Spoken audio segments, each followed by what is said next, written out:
All right, future CPAs, welcome. If you're gearing up for the licensure exams, you know patent law isn't just some random topic. It's a super important part of the RFBT section. So think of this as your go-to study guide to absolutely nail it. Let's jump in. Okay, just picture it.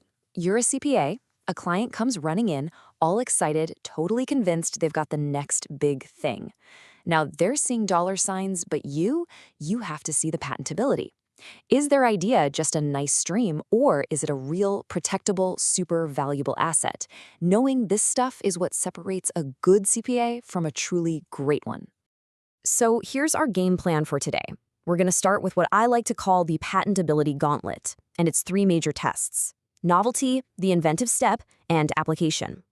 Then we'll get into the essential rules of the game and wrap it all up with a lightning-fast review that's going to help you lock this all in for exam day. I want you to think about getting a patent like running a gauntlet. Seriously, it's a series of tough challenges that an invention has to survive to get that awesome 20-year protection. If it fails even one of these tests, it's game over. But if it makes it through, you've got an exclusive right, straight from the government. So what are these challenges exactly? Well, according to the Intellectual Property Code of the Philippines, there are 3 big ones. First, the invention has to be completely new. That's the novelty test. Second, it can't just be an obvious little tweak on something we already have. That's the inventive step. And third, it has to actually be useful in the real world, and that's industrial applicability. All right, let's dive into the first gate of our gauntlet, the novelty test.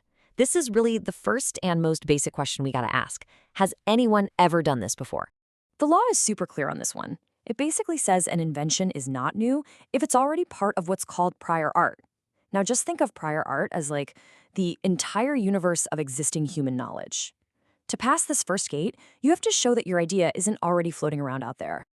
For your exam, just remember this one simple thing. Novelty's #1 enemy, its ultimate villain, is prior art. If prior art exists for your invention, poof, your novelty is gone. So what in the world is this prior art? Well, it's an incredibly broad idea.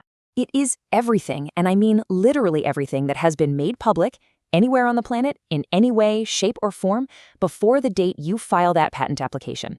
The keywords to burn into your brain are everything, public, and anywhere. So yeah, this includes the obvious stuff, like scientific papers or articles, but it also covers things like public talks, selling the product at a trade show, or even just using it out where people can see it.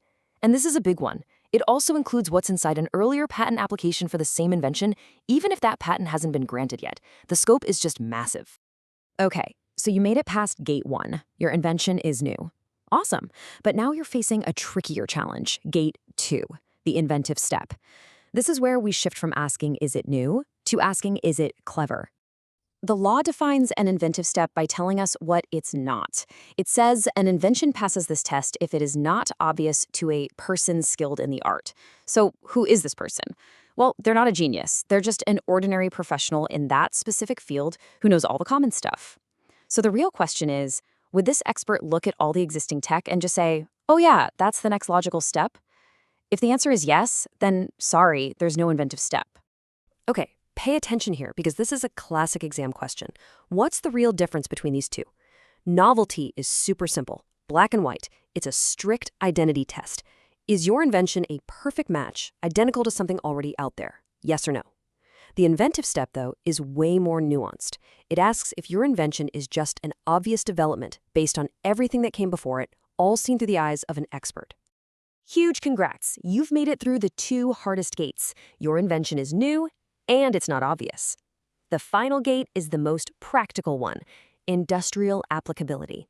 Or, as I like to call it, the can you actually make this thing test. This is basically the so what test. The law says an invention passes this if it can be produced and used in any industry. It doesn't have to be some world-changing product, it just has to be something you can actually manufacture and has a practical purpose.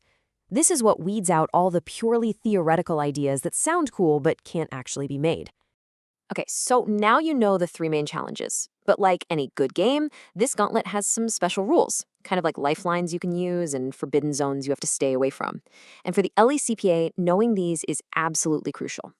Now for a major study hack, and honestly, a lifeline for inventors: the 12-month grace period. The official name is the non-prejudicial disclosure rule. But for us, just think of it as a magic rewind button if you accidentally reveal your invention too early. So here's how it works. Let's say an inventor talks about their own invention at a conference. They haven't automatically destroyed its novelty. The law gives them a 12-month window from that moment to get their patent application filed. And this protection also kicks in if a patent office messes up and leaks it, or if some third party leaks it after getting the info from the inventor. This is a huge exception to the prior art rule, so you definitely want to remember it.